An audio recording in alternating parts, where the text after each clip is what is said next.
Hello and welcome to my Mist of Pandaria Frost Death Knight skill breakdown.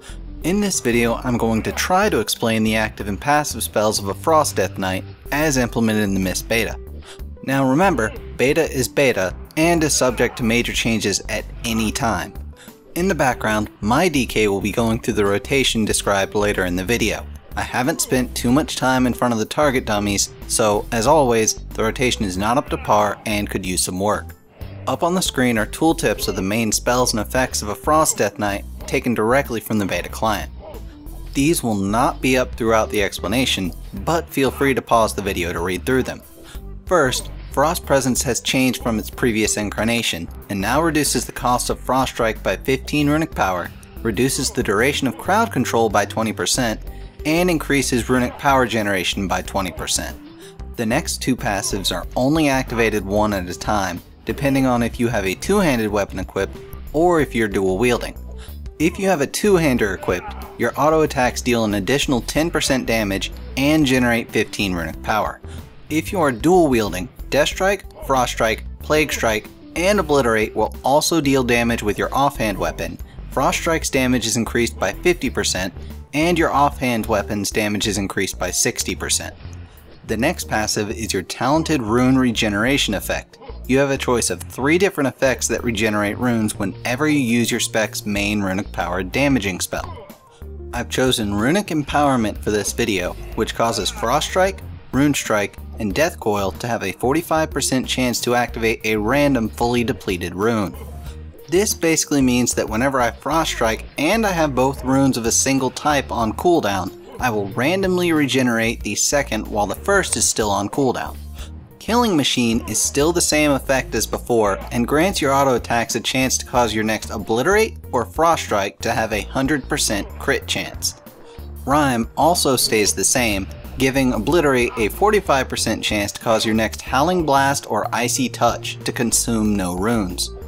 Howling Blast is your main way of applying the Frost Fever dot, dealing damage and applying Frost Fever to all targets within 10 yards while costing a single Frost rune. Icy Touch is a single target version of Howling Blast, also dealing damage and applying Frost Fever for a Frost rune. Plague Strike is a melee ability that deals damage and applies Blood Plague, your second dot. This ability costs a single Unholy rune. Obliterate is the first of your main damage dealers and deals a large amount of damage, which is increased by 12.5% for each dot you have on the target and costs a Frost and Unholy rune. Frost Strike is your second main damage spell and is a basic melee damage spell, but costs runic power and not a rune. Finally, Outbreak is a 1-minute cooldown spell that applies both Frost Fever and Blood Plague and costs nothing to use. Now on to the rotation that I've been able to puzzle out. Start out by casting Outbreak as you run into melee range.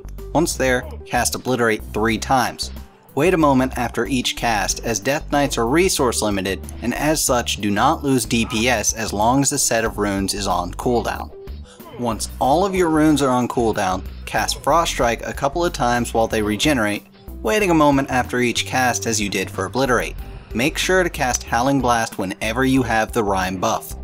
Watch your runes whenever you cast Frost Strike, as it has a chance to regenerate runes on every cast. Make sure to cast Obliterate every time you have a Frost and Unholy rune pair.